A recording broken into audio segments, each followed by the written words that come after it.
Welcome back. Hey, hey. Today we are drinking, what are we having today? These are Cranberry Moscow mules. Sure, yeah. It's vodka, cranberry juice, lime juice. It's the ginger beer. Ginger beer. Does that make it makes it a Moscow mule, I'm pretty sure. Okay. I'm not a mixologist or anything. This is brought to you by Lexi. Lexi, if you're watching this, shout out to you. You've got me hooked. They're perfect for Christmas time of the season, yeah. With the cranberry. And yeah. We had quite festive. We had just quite like our day today. It's like our book that we're going to talk about here in just a minute. We had quite a day today. Should we just start by saying that we overextended ourselves this week? Oh my gosh. Yeah, it's 8:30 and we usually record at like 4 o'clock. Yeah. We shoot for 3:30 and we usually start at 4. And which means Jordan gets here at 3:45. Hey. I'm here, okay? That's all that matters. Yeah. You made it. I made it. Hey, and it's fine because I was way behind. Yeah. Kylie had more reading to do than I did. More than I realized, yeah. It's okay. We overextended ourselves and we're going to push through. We have another week probably of feeling a little bit overextended. But we just got really excited and started. Whose idea this was? I think we both were like, we've got this. We can do this. We're super ambitious. Yeah. We're not, we don't do anything else. We don't work. We don't have lives. Yeah. Oh gosh. It's fine. I will say I have walked past my bookshelf a couple of times this week and I was like, I really want to read this book instead. And I was like, there's not enough hours in the day. I have to read the books that we're going to talk about. I don't have time to read another book this week. Yeah, so. I can't show up empty-handed for the pod. No, I did show up a little bit, but you were more empty-handed, so it was fine, actually. All right, drag me across the mud. Wow. It's all good. It's all good. It worked out. We finished our reading. We had time for sushi. Our notes. What? We had time for sushi. We've had 2 drinks. It's going to be a good It's time. It's going to be a great podcast.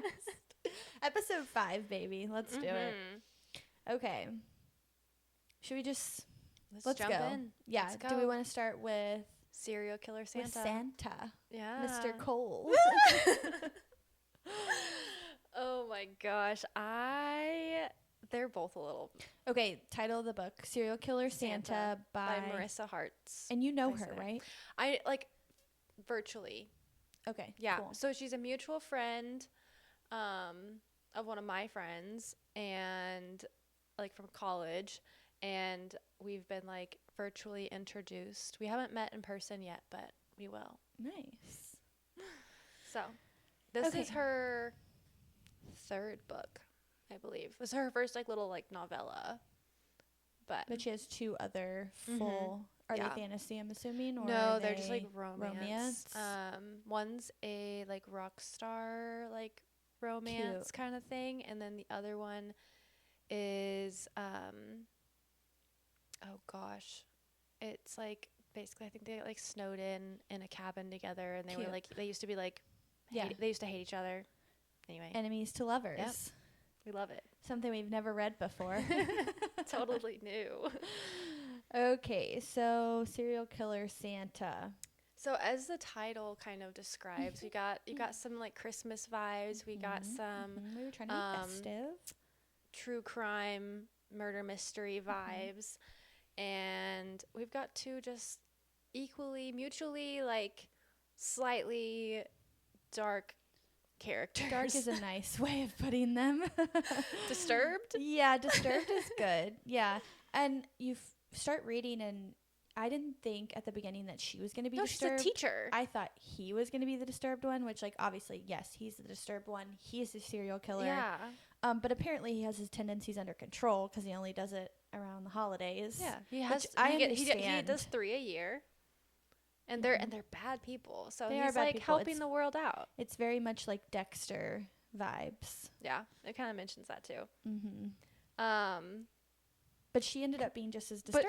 But I know. I was she's well, I picked a up teacher on that. and she likes pink and she's just a little girly girl. Yeah, and then she's really she's actually kind of dark. I picked up on that though when he literally comes into her house for the very Of course, first time. yeah. And she comes out of the room and she's like, who Hi, are you? You're And cute. he's like, oh, hey, you don't like Christmas? And she just like proceeds to have a full-on conversation. She's like, and I'm no like, big deal. okay, so something's going on with her too, because that is not a normal reaction. No. But it made for a good little book. This book did. was spicy. Yeah. Very spicy. There was some very unique ideas. And I can't say I hated any of them. I thought that maybe you would like that. I was like, I feel like this is maybe something Kylie is like, okay. Like, I could see. Add to notes. Yeah. Add it to the list. Yes. Oh my gosh. Yeah, the Christmas like when he just skipping to the very end there. First off, yes, both very disturbed, because he's like, if you ever want me to come back, just leave your window unlocked. And what does she do? Immediately unlocks the window. I'm like, okay, girl, all right. He comes back and ties her up with some Christmas lights. Yeah. Because she hates Christmas, and now all of a sudden she loves Christmas. Yeah. I'm just like, what is happening? Well, I mean, is that not a good deed or what? I mean, he took a little Christmas hater, a little Grinch, and turned her into like a little Cindy Lou Who.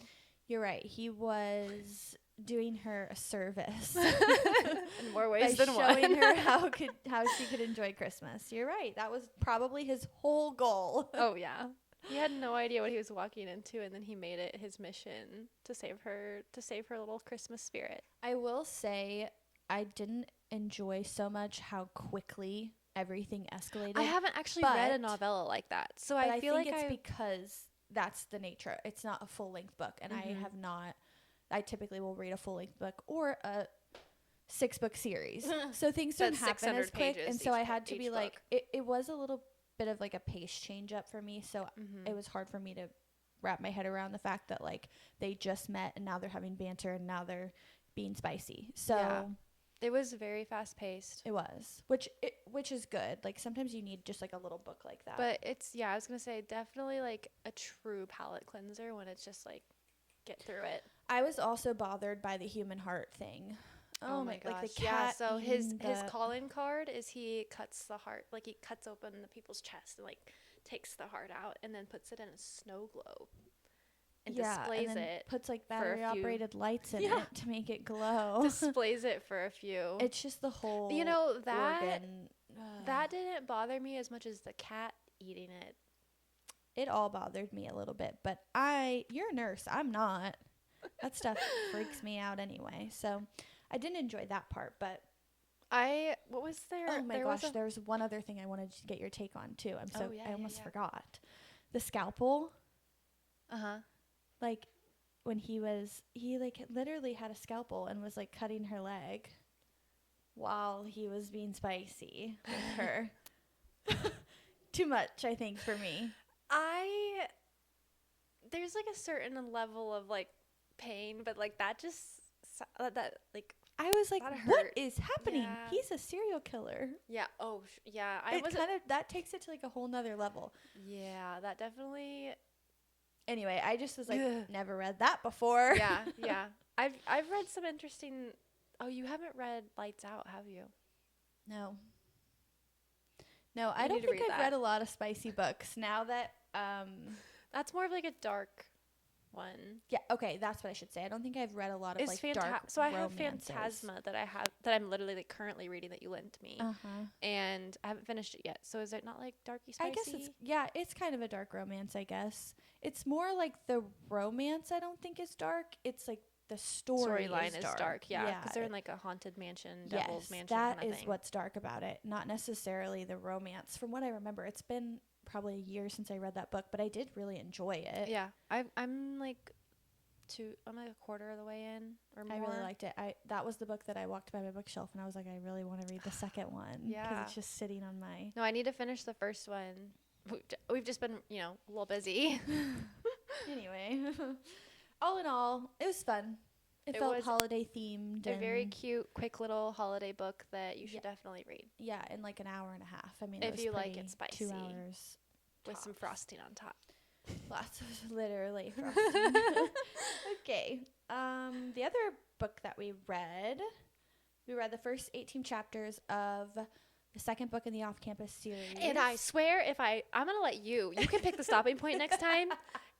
That's on you, because I'm so tired of like, I literally just find the exact middle of the chapters. I like look how many chapters. Well, I add in the epilogue because to me that's a chapter, and I cut it in half. I don't read the epilogue. We should have talked about that. What? I hate prologues and epilogues. Okay. The only epilogues I hate is like whenever it's like, oh, they got married and they had a baby and like da da da da. I'm like, why can't she just stay a bad bitch, and why can't she just work and like be a like. Yeah, like why'd you have to wrap up the story all sweet? Like you didn't want that. Yeah. And I feel like it does depend on the book, but yeah, I mean, I feel like, spoiler alert, the Powerless trilogy or whatever. I haven't read those. Don't spoil it. Okay. Okay. Spoiler alert for me. I gotta take my headphones off. Anyway, when random books that we have or haven't read end great, so vaguely, I know that series ends all happy. You don't read the epilogue anyway, yeah, so you're right. not gonna Doesn't know. matter. I'm not affected like you are. Yeah. Because I choose to protect my peace. Okay, sorry. We read The Mistake, chapters 1 through 18, by Elle Kennedy. Mm-hmm. Second book in the off-campus series. That's what I was saying. Okay, so let's just get into it. So you thought that this book was going to be about Allie, which is the first girl's roommate, right? Yes, and I swear there is one about her, but I think maybe it's the next one. Maybe it's the next one. But this one's about Grace, who is younger than all of them. And she's new to freshman. She's new to the gang. She wasn't in the last book. Okay, so I have some notes here. I do wish that there was like a little bit more of Garrett and Hannah. I know. I like that definitely moved on. all of the characters are connected because they all go to the same school and they're all kind of friends. But I thought it was going to be more interwoven. It seems to be like it's going to be more like separate stories about all of these people that happen to be around each other. But it is kind of funny because this one is like about his, like, Logan is Garrett's like best friend. Yeah, that's true. And he's like basically he thinks he's in love with Hannah, who is Garrett's girlfriend. Right. Which is so weird. Right. And like good on her for sitting him down and being like, let's talk about this. Yeah, I do love that about her. Like, she's not afraid to go head on like into those awkward conversations. I need that in my life. Okay, the dorm room encounter, like the very first one. Couple of notes here. What are you doing walking around without your phone? No, you cannot convince me that this is a plot hole, okay? Yeah. You cannot convince me that a college, well, how old is he? 20? 20, 21. No, he's 20. I think he's 21. You cannot convince me that he's walking around without a phone. Yeah. He's just so wrapped up in this Hannah drama. Oh, come on. He's Give me so a break. wrapped up in himself and his, like, dire love for his best friend's girlfriend. He can't even function. Yeah, I guess. I don't know. I feel like them constantly, like, hanging out in the dorm room is so... I kind of forgot that happened in college. Hanging out in the dorm room? Yes, like, but that is so college. I didn't do that. Well... I mean, I had a dorm room, but I just was I don't know, like, I would have rather, like, studied at the library or studied with a friend or, like... Than hang out with a boy in your room? Well, we weren't allowed to have boys in our room. That's why I said, well... I didn't go to that kind of college. Exactly. But at that kind of college, that is, like, I forgot about that. Like, when you are in college, that is what you do. Like, because everyone's on campus. Obviously that didn't even exist as a thought in my mind. They're, like, that's what you do. You, like, hang out in your room and, like, watch shows. Because that's literally all they did. Like, every time that they hung out, they, like, hung out in someone's room. Garrett and Hannah were the same way. They would hang out at Garrett's house and watch movies or whatever. Watch a show. What did they watch? Breaking Bad. And then these people were watching Die Hard. I've never seen that. I've never seen either of those, but yeah. But I did the first time that they have their little encounter and he stays and obviously isn't a very good guy. It doesn't He's just handle a it guy. Well. Yeah. And he just like leaves. I was like, oh my gosh, this poor girl. But I feel like she handled every interaction with him she was, so well. Very emotionally mature for a 20. Way more she's than a freshman. He was. Yeah. He's a junior. She's a freshman. She turns 19 in this. Yeah. So. Which I like a little. I don't mind like the. Well, that's not really an age gap. Never mind. Hated the roommate. from the very beginning. She was just obnoxious. Like, every once in a while she would say something that was pretty funny and it would make me chuckle, but for the most part, she's not a good friend. No. And then she goes on to like text. Friends out of convenience, but like it was more so, I think it was just a crutch. Like the roommate, like Grace's friend, it was like it was a crutch for her. Oh, crap, what was her name? Ramona. Yep. Like Grace is kind of like a fallback for her. Like she has her own life. She in her own bubble, but Grace is just like there to pick her up whenever she needs somebody. And consistent. Then she acts like she's such a good friend to Grace, but she's not. She was texting Logan after she found out that him and Grace didn't work out. Yeah, kind of. They didn't really get together, but kind of broke up or whatever. So definitely over her. I love that he was always kind of making a fool of himself too around her. Like, and he liked her like babbling. Yes. Yeah, he did. That's cute. And then there was a part where she was like, yeah, sure. Like, she just kept saying, like, yeah, sure. And he was just like, oh, my gosh, what is it going to take for me to get, like, I would love to out of this? Yeah, he's so used to people, like, groveling. I just loved that part of the story where he was frustrated that he wasn't getting, like, enough from her, like, actual reaction. She was just so emotionally mature. And then also, like, him, though. Like, come to find out, like, okay, so he is... Obviously, he wants to go pro, right? He wants to play with his friends. Is depressing. It is sad. Like, and now we're finding out that, like, so he made a deal with his brother, like, that he was going to go to college and his brother was going to take over, like, his dad's shop for a little bit because his dad's a raging alcoholic and a mess. But in exchange for that, then Logan has to take over the mechanic shop after college. And while his brother goes off with his girlfriend, fiance, and travels and does whatever they want, which I don't know. I disagree with the whole thing. Yeah. Obviously, he's got like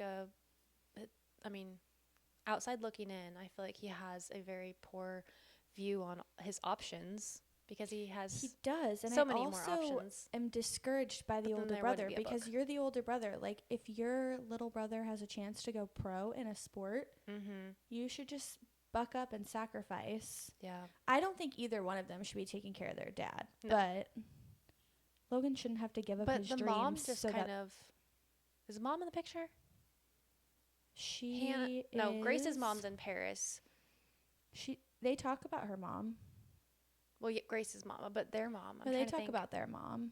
Did she just move away? She got out. I think that's what it was. She got out, and they don't want to bring her back into the mess. Yeah, because she took care of him for like 14 years or something ridiculous. Yeah.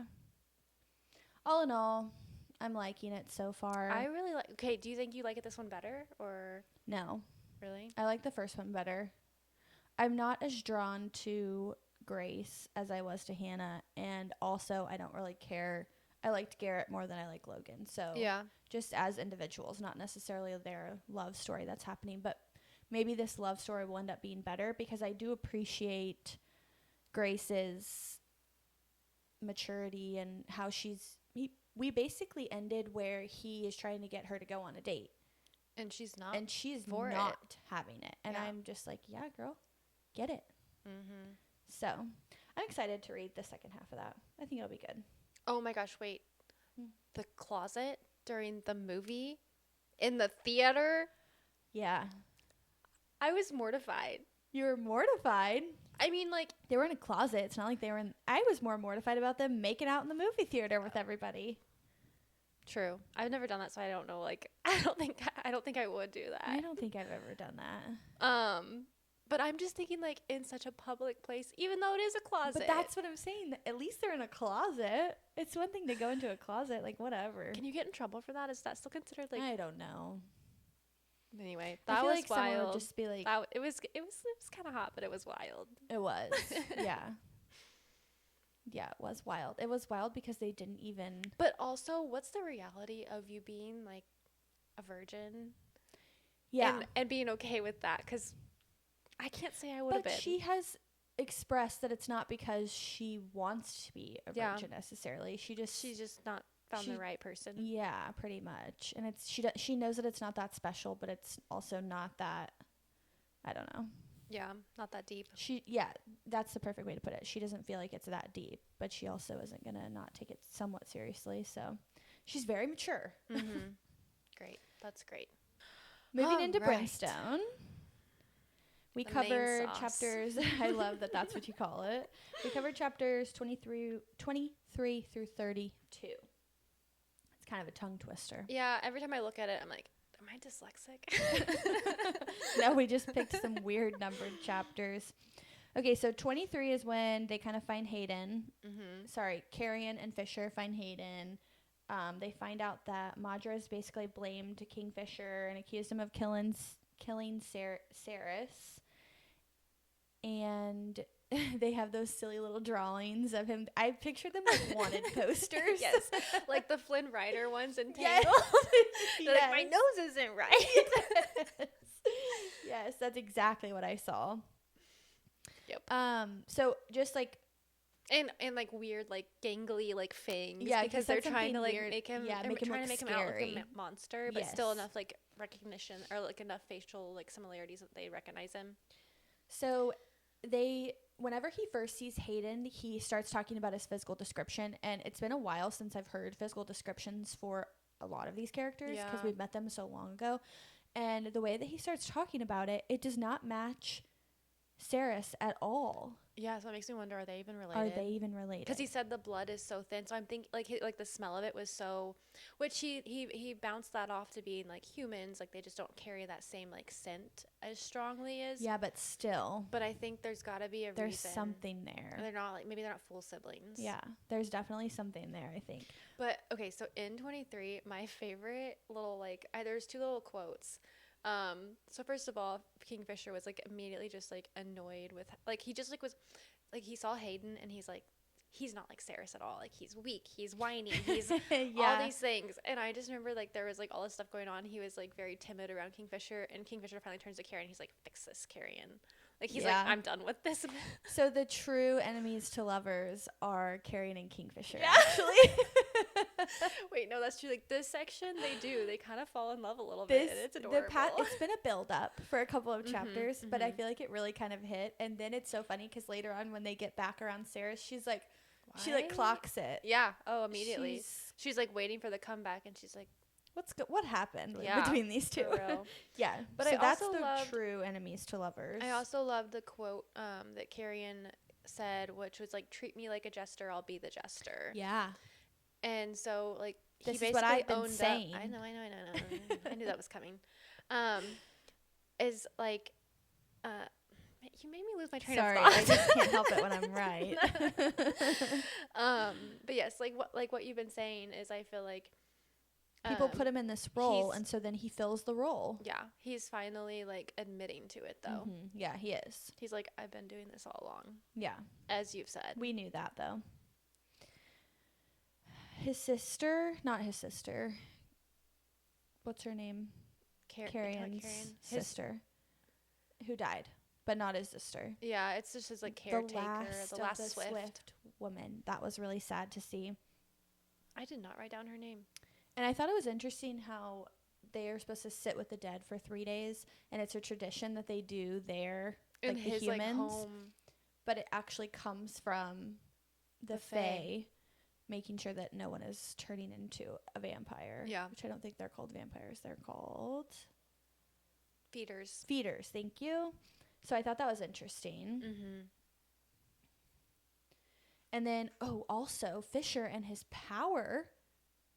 He just covers the whole town in shadows. Yeah, after like he's becoming a wimp. He's kind of weak sauce. He's not like that. He great showed anymore. out these last 10 chapters. He was like, he was putting on a show. Yeah. He must have heard me. He heard your disbelief and complaints, and he was said, like, watch this. Absolutely not, girl. Yeah, he did for sure. Watch. He covers the city in shadows, which I was like, yes, And then also he talked about his power when he first got there. Remember how he was pulling power and he could feel it, and it was like so far away, or he wasn't sure if it was going to show up. And then now all of a sudden it's like stronger. It's stronger. It's there. He doesn't run out of it. So I'm wondering what changed here. Yeah, there's been some kind of shift for sure. So I thought, I don't know. Chapter 24. This is when Saris has that conversation with that creature. Haartz. Yes. I think that's how you say it. Yeah, and he like comes in and he was like basically like had a deal with Malcolm. You're gonna strike a deal with me. And he's like, yeah, he's like, you really don't have an option, but this is what Malcolm and I did, and now you have to continue this on. And he said a lot of things. And what creeped me out the most is he's like, you just have to let me stay here and observe. And he knows a lot. And so like, I'm kind of frustrated with him too, because he said a couple of times, like, I know everything. Okay, great. So why don't you tell us how to fix the rot? Yeah. If you're so smart and you know everything, Mm-hmm. I don't know. The whole thing, it's giving Surreal, where he has the tea. The creature, like, description, yes, is the same, but also remember when we first met the Surreal, this is a spoiler alert for A Court of Thorns and Roses, but we first met the Surreal, and it's like you're kind of scared and you're not sure, and then everyone who reads that series now loves them. Yeah. And so that's kind of where I hope that's heading, in that sort of direction. I think he's definitely going to play. I'm calling him a he. I don't know if he's a he. It describes it like the voice like could be either. The creature, yeah, is, I think, going to play a pretty big part. Has to. So why he's not forthcoming? Because also, you know, that'd be too easy. What? I said why he's not forthcoming with all this information he knows. That would be too easy. Know. And Saris is just out here, like, did she sealed her ruins in that same chapter too, right? Well, the Quicksilver one, I don't know if she sealed all of them, but she was something. Like, yeah, okay. she was like drawn to the Quicksilver. I think maybe it started, but I think that's in like that kind chapter. of, yeah, and I think it kind of happens more so, and like it kind of wraps up in 26. Although he did tell her, he did offer some information, because he did tell her that how to make runes without having to bargain with the Quicksilver. Runes? I say runes. Oh. I don't know. That's how I say it. Because runes, I'm thinking of like crashed buildings and castles, but like. I think, well, yeah, when I think ruins, I think like ancient ruins. Yeah. But runes are like the. I don't know what runes are. I'm thinking of like City of Bones, Cassandra Clare's. Never like, read it. It's a TV show too. I didn't see Shadowhunters? Shadow? Nope. No? Nothing. They have like the black marks. I dressed up as one for Halloween when I was in Orlando. I didn't know you. I know. It looked cool though. Runes? Runes. I don't know. That's runes. how Okay. That's how they say Let it. us know in the comments. Okay, sorry. Back to what I was saying. Oh, he helped her by explaining how she could just use her magic to build runes, as opposed to giving up a memory every single time or bargaining with the Quicksilver. Like, and he said it in kind of a sassy way too. Yeah, like, he was basically like, "You're an idiot." Basically, yeah. Okay, chapter 25. This was a really short chapter, but Fisher meets Elroy, and he's known all along about Sarah. The whole time, Carrion's pissed. Yeah. And Elroy's like, nah, didn't really want to go there, honestly. And also, he has this giant thing of Quicksilver just downstairs. Oh my gosh. What a character he is. I'm curious to see when he pops back in again. And I love how he's just saying that Saris couldn't control or hide anything, and that's why nobody yet knew. He burned all of the papers. Mm-hmm. What a shame. I understand, and I probably would have done the same thing, because I would be so terrified of getting caught, but I don't know. That could have been helpful. Apparently not enough for Callie to leave it in there. Also, of course, there's more than one person in the whole entire world. Well, and even the gods who knows about the Fae. That the god of chaos or change that Saris met in the end of Quicksilver. He told her like there's hundreds of you, or remember? Oh yeah. He's like, because she's like, is there any other alchemist? Yeah, but Elroy's not an alchemist, is he? No, or maybe just not as powerful as she is. Like, but like his family had something to do his with grandpa was an alchemist. Yeah, that's what it was. And so he was he was just kind of given this huge responsibility of protecting all of this information. And what would he have done? He doesn't have any kids. I guess that doesn't matter because I guess maybe he was gonna eventually tell Saris. He would have had to, but then what if she disappeared and died? Then what was he gonna do?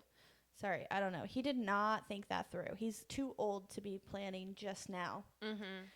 Okay, chapter 26. This is when Saris opens the Quicksilver pool to bring them home. And they don't come through the Quicksilver pool.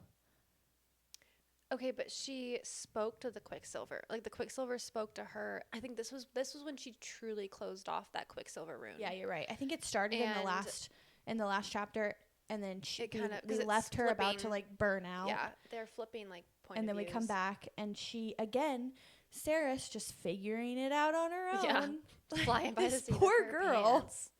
No one's there to help her they ever. Said they were asking her all these questions, like, are you willing to, like, kill? Like, are you willing to, like, lose, like, this? Are you willing to, like, die for this? And then it was like, what are you gonna do with the power? To give up the one you love, or, you know, whatever. Basically, are you willing to give up Kingfisher, right? Or willing to kill him or whatever, for the cause, whatever that might be. And then she said no, and I was like, oh shit. But then they were like, oh, good. Like, every alchemist must have something they're scared to lose. So, whatever. So she passed the test. Yeah. But they also said it will be her end. So that's a little nerve-wracking. This is going to be a great movie scene. Like, this Quicksilver everywhere. My gosh, yeah. And, like, I don't know. That's what I was thinking the whole time I was reading. I was like, this is nuts. This is going to be something the boys would like to watch. They better. Yeah, it'll be good. Do you think that Fisher... So, when Fisher had Quicksilver, I took it as, like, the Quicksilver is now a part of her, right? Yeah. It's, like, in her veins Yeah, on her because wrist. her veins turned silver somewhere later on. And Kingfisher had it, and it showed up in his eyes, and it drove him mad. It's clearly not going to drive her mad, or it's not driving her mad now. Do you think Kingfisher is going to be a little jealous about that whole thing? He's, like, getting rid of it, though. Like, he's basically... He's like, actively been getting rid of it, and it's, like, so much better than it was. But it's like he couldn't hold his liquor, and she can. But she is an alchemist. But he also... I know, so I feel like she has a reason, because she's an alchemist. Yeah, and I two, know. like, he seems very unfazed by much. Yeah, he loves her a lot, so it probably won't matter, but... But that is a good point. It's interesting that... Because Carrion was definitely, like, put off whenever he didn't get the same treatment as, like, Kingfisher. For sure. Okay, so... 27? Oh, yeah, 27. This is when it opens, right? It opens at some point during this. Quicksilver pool in Elroy's house, like, shop. Oh, chapter 27 is back to Elroy. The switching back and forth is a lot. Yeah, that's when we find out he burned all the papers. Oh, yeah, and then Carrion has this line in this chapter that just, I laughed out loud, actually. Oh, fun. He says, whenever they find out that Elroy knew that she had these powers and, like, she was an alchemist, he was like, you should have felt it too or something. And Carrion says, he says, I felt it. I just thought she was hot. Yes, I remember that. I was like, him with his, like, comedic relief is and then Kingfisher so over there ready good. to slit his throat because of it. Yeah. Oh, it's my so gosh. good. I love Carrion. That is so funny. Yeah, I do remember that. That was pretty funny. He's so great. Okay, then chapter 28. The Quicksilver's open. Bellicon's guy comes through. Orias, yep, that's right. Like, so he's, like, his, like, messenger, and then there's, like, the guards that come through. That also come, basically, like, offering Saris, like, a deal, like, to come and basically be his pet. So a couple of things. This was kind of an important chapter. She remade the sword into two swords. Two swords, and then, like, back to one, and then they ended up being back to two because later on in the next chapter in the bedroom, they're sitting there and they have the words on them. Very cool. Oh shoot, what was what were the Mercy, words? Mercy and honor. Honor. And then also something that happens in this chapter is we find out about how they are oath bound to the king, which, duh, of course they are. Because they were fighting in his army. Yeah, but it's just not something that. But there's loopholes because of all the. And if anyone can find a loophole, it's going to be Fisher, for sure. But my favorite part about chapter 28 was Sarah's just being a straight up badass. Like, she took on 5 guys at one time. Yeah, she did. By herself. She killed it. Literally. I love the imagery of her with the quicksilver in her veins. Oh my gosh. Sorry, but it's so much cooler than in the eyes. Yeah. And then she forged a shield somehow. So she had, like, one of her runes was like a shielding. And somehow, that's the thing is, like, it's a little bit wild to me to, like, just be like, okay, yeah, like, one girl taking on 5 guys. And then, like, the other thing with, like, the whole, like, all of a sudden shield, like, just never done this before, hasn't even talked about it with anybody, literally has no idea. It's just, like, her body's, like, reaction. Imagine if she had someone that could actually train her. Oh my gosh, she'd be too powerful. She would be amazing.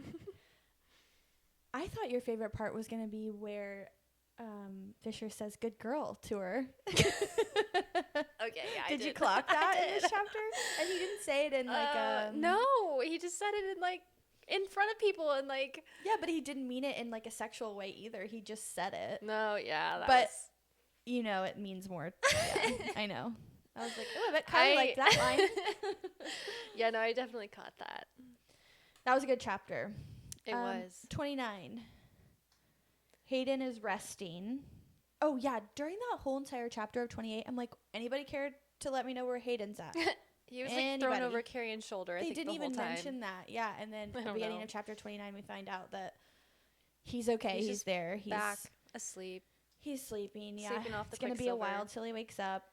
But Archer's panic when Sarah's like came in the room, they were like prepping the room after all this went down and she was back and getting her like a bath drawn and like getting the room all cleaned. And then there was like the little bird on the mantle. Yeah. That one of the other fire sprites like picked up and he like freaked out about that because it has to do with the reason that Adina, Kingfisher's mom, like named Kingfisher Kingfisher. Yep. But yeah, I don't know what Archer's deal is. Like he's so like rigid on like following these certain rules and protocols and Sarah's how is like, old is he? I have no idea. He's probably really old. Maybe, yeah. And some people are just rule followers. I don't know. I don't blame him. I would probably be the same way. This little girl comes in and she just thinks she's going to break all of the formalities. Because he's not mad about it. It's just, it makes him really uncomfortable. Yeah. So, I don't know. So, this is also when she's like, hey, do you like my swords? Like, to Fisher. And he's like, yeah. Like, they're those hot. are badass.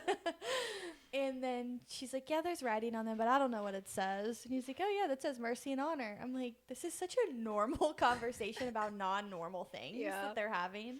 It was cute. I liked that. And then it just all of a sudden got really hot and heavy.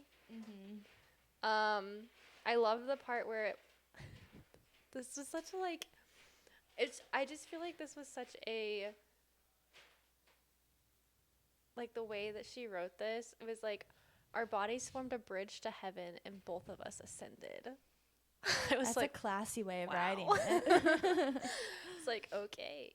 The whispering in Old Faye. Oh, yeah, don't get me started on that. That was a good little addition. I literally have more foreign talk, but make it dirty. Also, I love how Fisher's so down bad for her. Like, he goes on this little spiel about how much he loves her, and I don't remember what else he said, but he said something about how he's listing off all these things that he loves about her, and one of them is the fact that there's no way that she can walk through a door and close it quietly. Like, and that's just like a little, it's like so sweet that he like notices that, and she probably but then also I would have been so annoyed, like, can you not point that out? Because I had no idea this was a problem until you just made this a problem, and now I'm going to be self-conscious about it for the rest of my life. I feel like that is like, that's real life, though. Yeah. You do end up, when you love someone, you love their little, like, quirks. And things. Mm-hmm. Yeah, so I thought that was really cute. The blue and black tattoo, what was that about?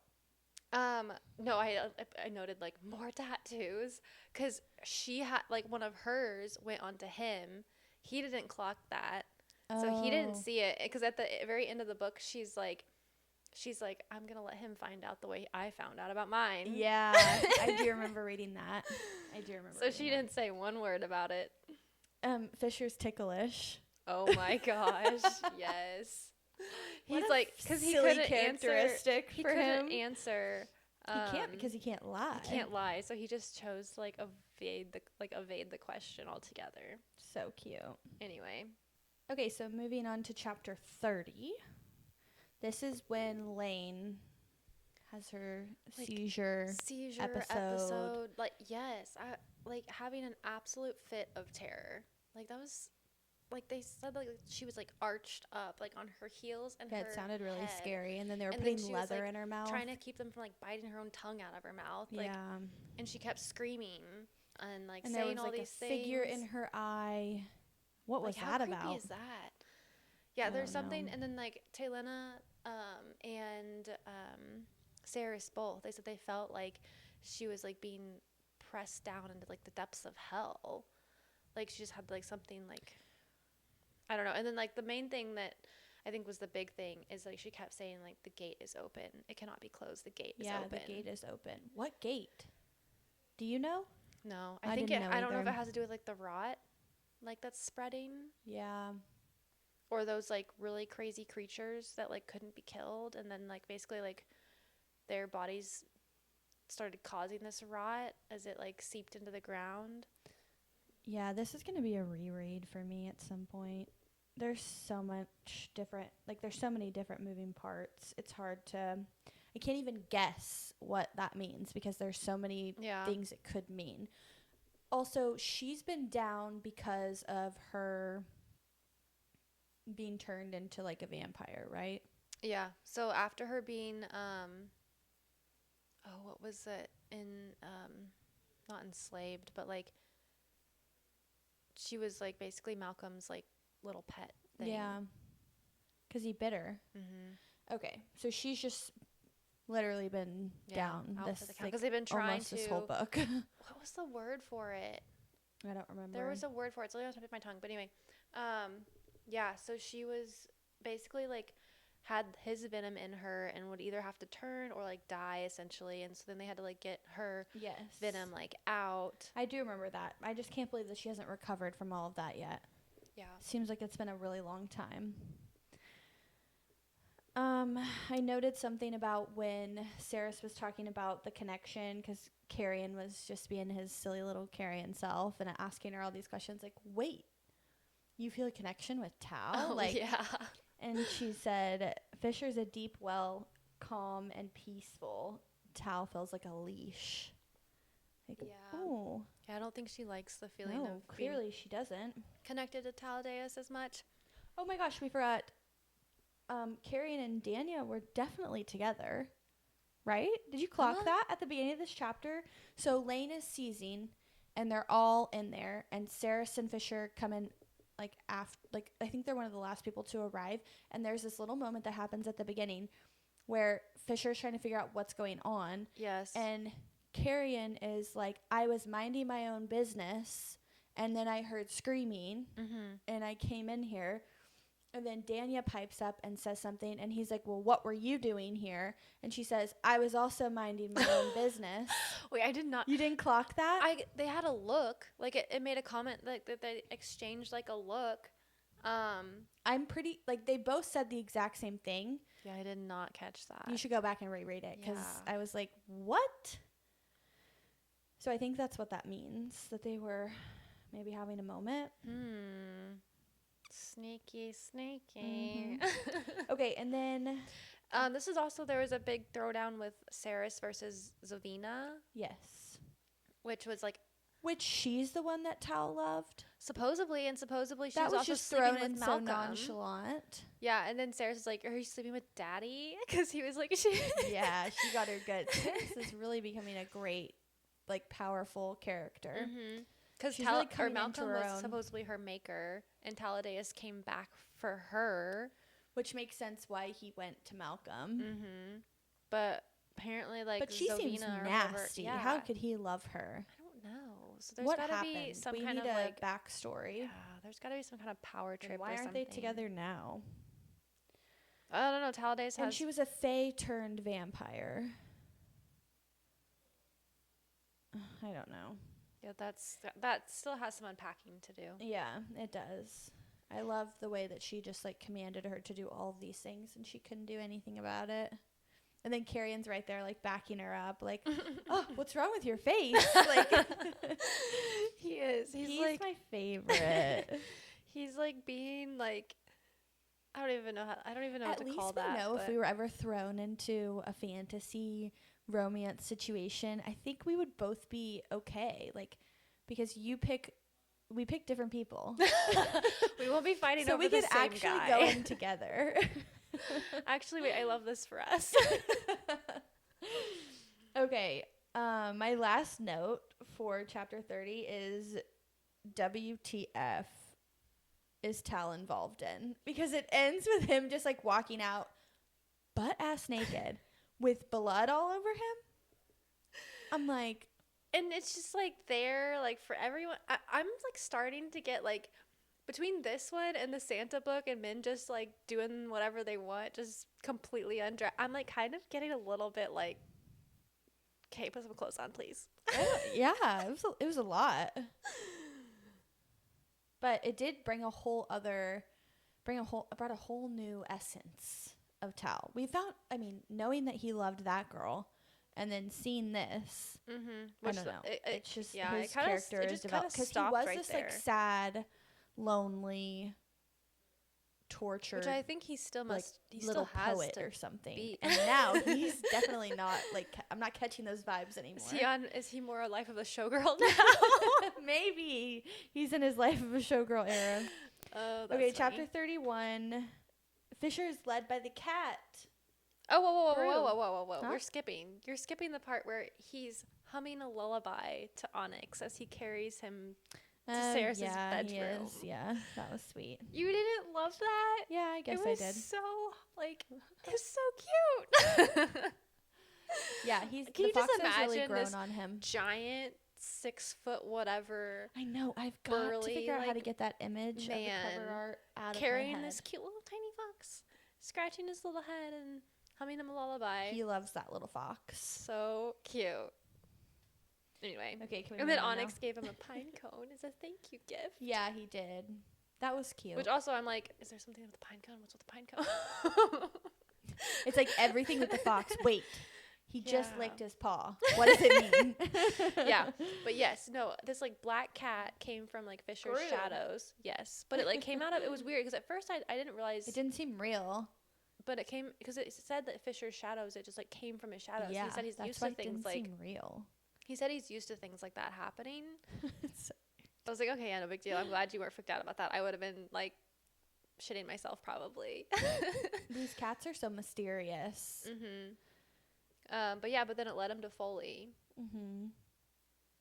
And basically Foley is just like completely outraged with himself, and it's like it's been like, and Kingfisher's like, it's been 700 years and you haven't even tried to feed on anyone. Like, what is your fine. problem? Calm down. They needed to have that moment, and Yeah. Foley needs to kind of just get up and get back on the horse because he's just sulking. He's sulking.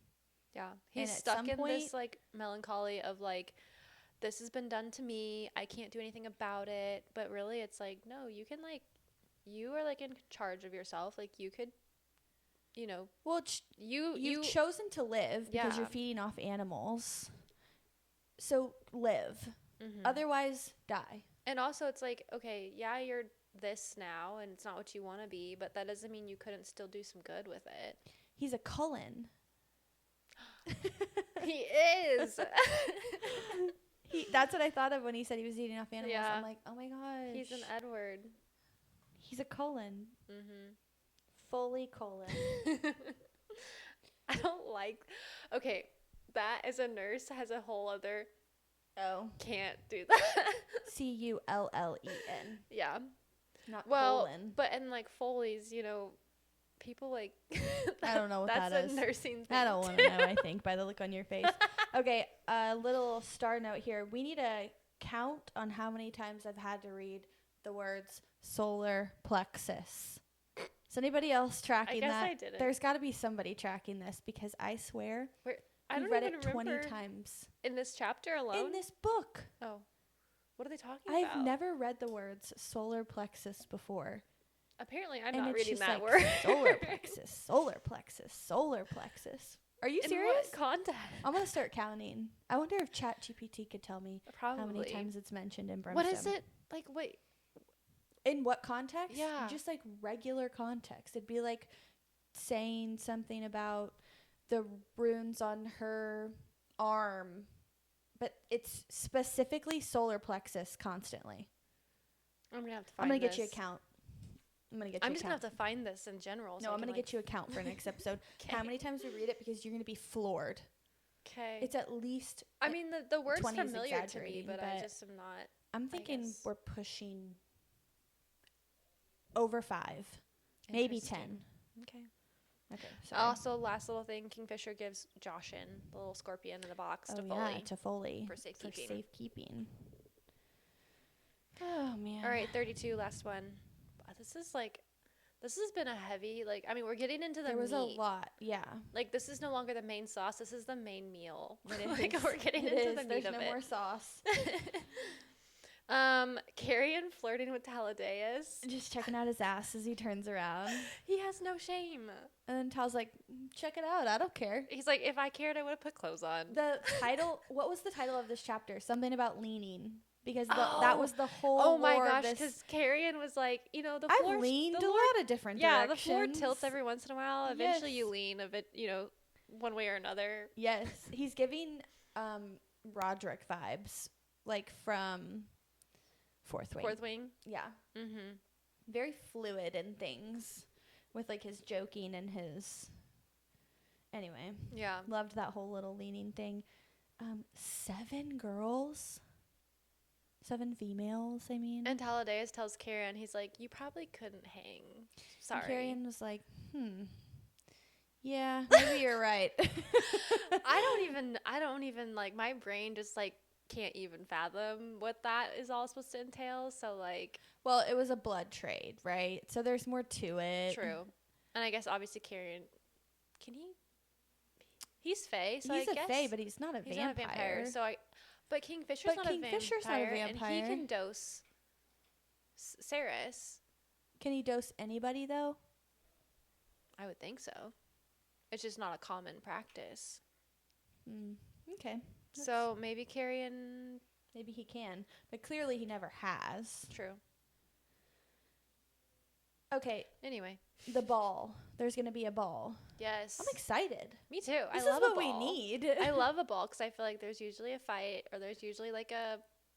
Pretty dresses, good music, food, decorations, dancing, some drama. I love it. I'm excited for the ball. Whenever they said that, I was like, cat fights, this is going to be something. great. And then the Knoll blades that were taken from the fight with Bellacon's where did men. those come from? How What's do we in get them? rid of them? Because Ceres So can like many barely questions. control them or barely like be around them. But then Who had Taladeus it? was like super affected by He didn't even touch it. They were No, he said like had he a handkerchief wrapped around it. Yeah, but I think he touched it at one point because he said like when he did, he just like absolutely like almost thought he was gonna die. Like Yeah. he said he was like dragged to the depths of whatever. But okay, but going back to the ball really quick though, so they have to pick. She has to pick a new Lord of Midnight. And also Taladeus mentioned like the ceremony or something that he wants to do, and that's what he was talking about, right? He wants to do that. Why is he so adamant about that? No. If anything, I feel like it would be anything, it Ceres makes me nervous. wanting to do that more than he would. Like, Yeah. what's it to him? Maybe like I wonder if he's not connected to her. Could he like turn on her? Maybe. Oh, maybe. And that is not Maybe the he plot has twist bigger I needed. plans. Yeah. In this chapter, But also, there was he's a little like friends with Kingfisher, and Kingfisher seems to really trust him. So that would just be like, but Renfis doesn't. So, but also Renfis doesn't know his whole story. Yeah, there's got to be some sort of motivation. We don't know enough about him to know what it is yet. I'm scared now. I just created a whole new nightmare for myself. Yeah, sorry. No, you're not. Okay. And then the Stargazers. I do wish that Saris would jump on board with the whole vampire, I don't know, traditions and like all of the things. She's so kind of against it. Like, and I get that she doesn't necessarily want to be in the. I think she's just so used to like the simplicity and like having but nothing like, and like girl, all this excess. Get out there, go to the ball, have some fun. I'd be like, please do the ceremonies. Make me a fitted dress. Take my measurements. This is the situation that you're in. You might as well make the most of it. Yeah. And you're going to have to pick someone regardless. So why hate on something that you're going to have to do? And I'm so curious, who is she going to pick to be the new Lord of Midnight? Who's even in the running? What are the options and here? like, yeah, does she even know her options yet? Have we even been introduced to her options? Also, there's a little Taylor Swift reference. Death by 1,000 Cuts. My gosh, I literally saw that. I was like, no, she didn't. I loved it. I loved it too. And it was so appropriate. So, sorry, yeah, this is the amazing. Stargazers, the birds. Yeah. All our little paper birdies. That are made out of paper. Mm-hmm. And they cut her. That apparently we're trying to get her blood. To test it. To make sure that she was who she was. Mm-hmm. And then I'm kind of sad, though, because now they're no longer birds. They're a book. It's okay. I think there are plenty of animals. And we really need that book. True. I just was like, the idea of like having these like they creeped me out, to be honest. Oh, I loved it. I thought it was so whimsical and like beautiful and like. They creeped me out. I thought they were going to be evil. They weren't. I didn't think so. So the whole book is written in his mom's handwriting. Yes. Yeah, it's the book that Adina had told Saris to find. Mm-hmm. And said, one rule, don't tell Fisher. Yeah. She has the book for maybe 4 seconds and says, I have this book. Mm-hmm. Here you go, Fisher. But he didn't read it. He got all like teary-eyed and stuff. Thank goodness but he was Fisher like, has some morals. Yeah. But I mean, also, she was like, she always is following her gut, right? It always talks about her following her gut. And she's like, it didn't feel right to keep this from him.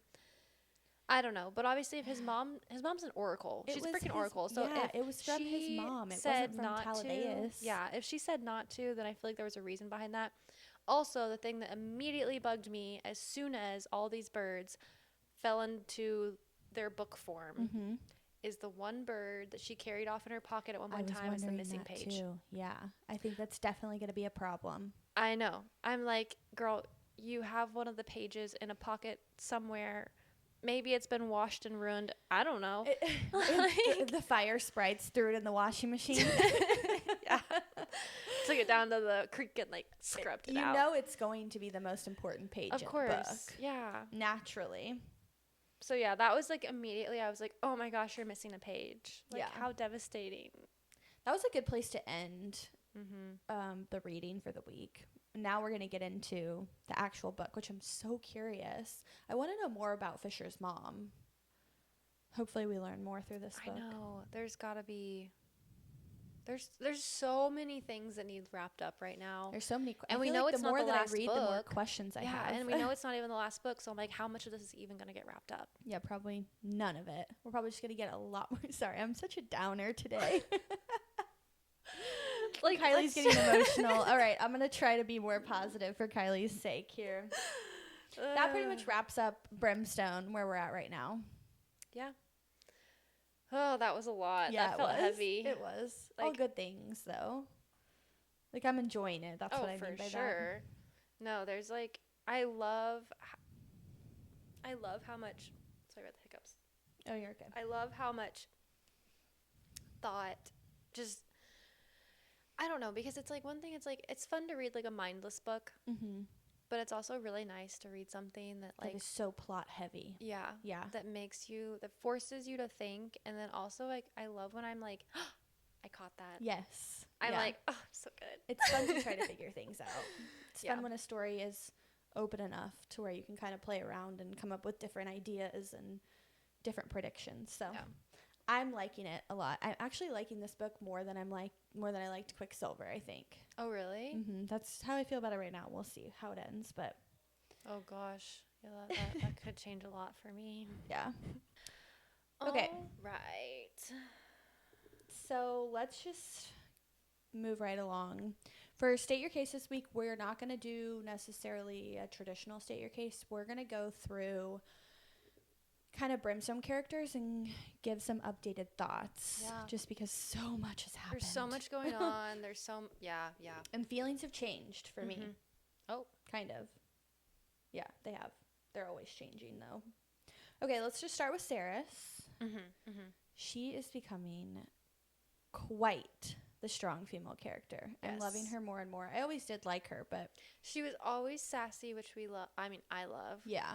She was always very like quick-witted and like smart and like clever and like able to take care of herself. Yeah. But I love that she's coming into her like power on her own, by the way. Completely on her own. With no one's help or guidance. It kind of is just like falling into place, which is odd. It's like kind of weird for me because I feel like usually they get trained, right? Like usually there's some form of like training and like somebody to like guide them. But she's doing like combat training, but that's about it. Yeah. Other than that, she really has like not got any like she's kind of just walking around guidance. flying by the seat of her pants, that poor girl. And she has a great attitude about it. She's like, I'd probably think I'd be like her. losing my mind. She's high on my list right now. Fisher.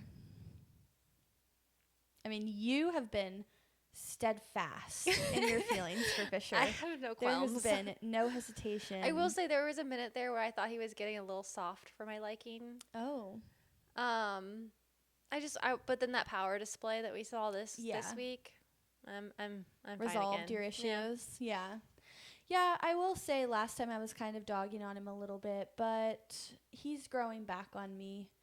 I feel like he just had like a quiet moment. Like he did have a quiet, soft moment. He was kind of like not the main character for a minute. It helps that him and Carrion are becoming friends because like if my man's liking someone, then like I'm gonna like him. I do like that this like section that we just finished. I feel like Carrion is like stepping up and stepping out of the, I don't want to say weaker role. He's just becoming more of a part of the story than the sideline guy who cracks jokes all day. But now, because of that, I think what's allowing that is Hayden's in the picture. Hayden has entered the chat. And Hayden seems like a little scared boy. Because he is a scared boy. And how old is he supposed to be? Like 22? Yeah. I don't even think he's 22. I think he's like 20. No, maybe not. Because Saris, I think, is... Well, how old is she? She's also pretty young. Yeah, but he's younger than her. Yeah. He's really got to be young, like though. Probably 19. Yeah, he's really young. Don't quote me for that. Anyway, so yeah. I just want to set the record straight, though. Carrion was never a whiny little boy. He just wasn't a super helpful little boy. I didn't say he was helpful, but he wasn't whiny. He did whine about like some about things. What was it? There was... Yeah, that's right. You can't think of anything. He complained, though. He did complain, yeah. He had a lot of complaints. But he wasn't afraid. No. Not like Hayden. Hayden's definitely but it like... makes sense. He was Hayden passed out when Kingfisher got up in his face. Oh, my gosh. So, and Kingfisher was like, Carrion, fix this. I'm done. Carrion's like, all right. That, like, Carrion having a soft spot for him and, like, being able to be patient, that was sweet. Yeah, it'll be interesting to see how Hayden develops because he was, from the get-go, from the very first time that we knew him, he was a little kind of boy. A cocky little, like, not thinking things through. He was just young and immature, and he still is young and immature, so I don't know. It'll be, now that he's being thrown into a completely different world and completely different situations, the stakes are so much higher now for everything. I wonder how long it's going to take him to, like, buck up and... I don't know. We could be pleasantly surprised. Yeah. I wonder if him and Carrion will develop some sort of relationship or friendship, too, from all of this. Because that'll be the only other person that he knows besides Saris. And Saris is obviously extremely busy right now. So and Kingfisher scares the crap out of him. Exactly. So. Yeah. Yeah, I wonder. Yeah, I'm really curious about this. Anyway. So that kind of covers Carrion. Well, do you have anything else to say about Carrion? Nah, he's fine. Hayden, Talladais. How are we feeling about him now? I'm a little bit confused. When I initially first read that whole scene and the way that he just wasn't afraid to be open and honest about everything that's going on and all these things, I was kind of liking him a little bit more. But now that we've talked through kind of the reasoning and all of these different things and all these different theories, I'm kind of a little bit like nervous for him and where his story takes him, because I like him. I know. I really do. And I want him to be a part of the team. I still want a love triangle. I know, that would be sick. I agree. I like him and I want him to be a part of all of this, but... And I want him to be a good guy. Yes, I don't want him to be the one that betrays everyone. But and it's also, feeling like he might be the betrayer. I know. I'm like trying to think like, how does Madra and... or Madra or whatever. Anyway, how does she and those like creepy like crazy feeders, like how do all these play? I don't know. There's so wild. Danya.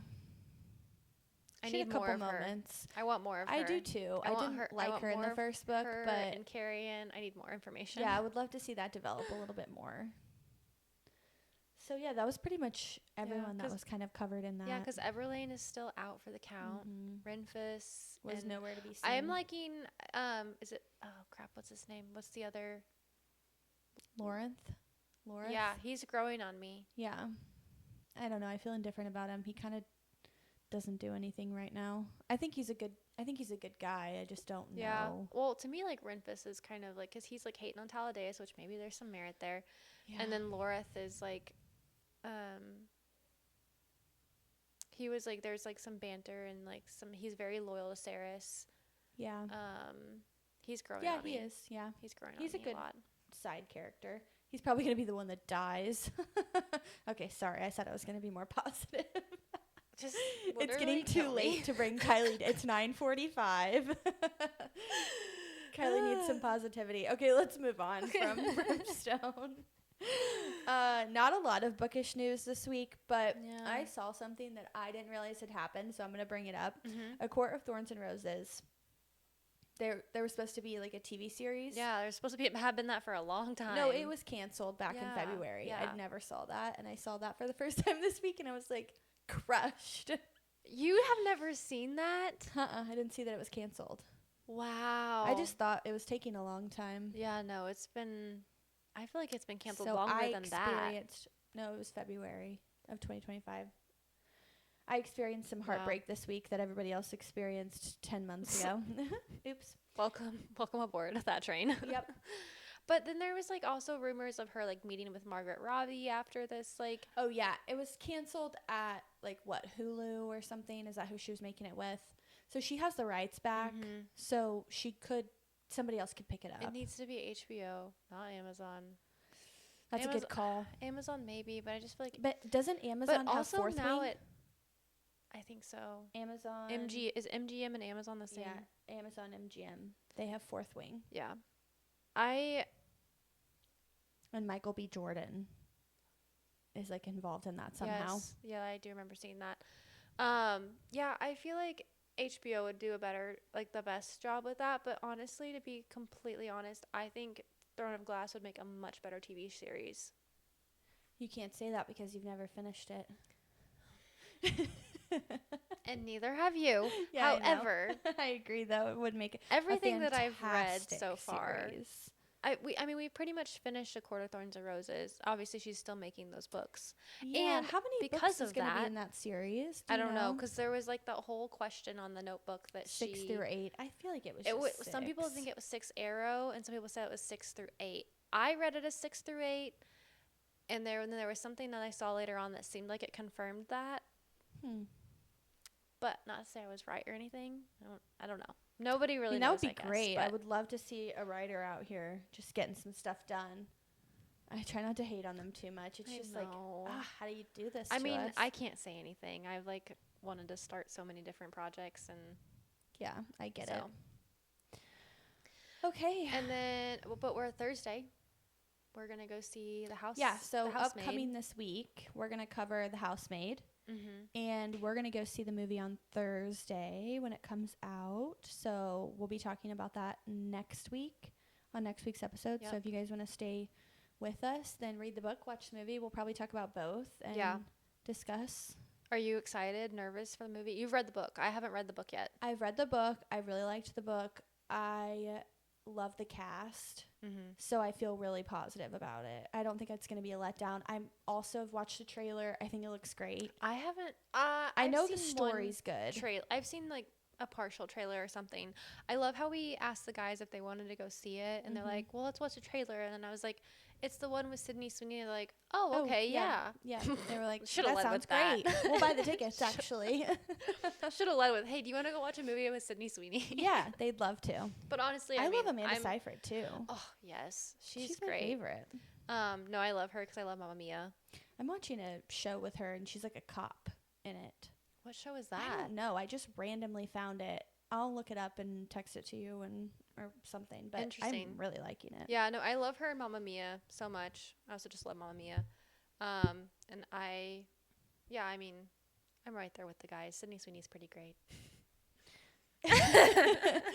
So we're going to cover The Housemaid. Then we're going to do Brimstone chapters. 33 through 42. Perfect. So we're going to basically wrap up Brimstone this week and next week, right? Yeah, we have 2 more weeks of Brimstone. And then we're going to finish The Mistake this week as well.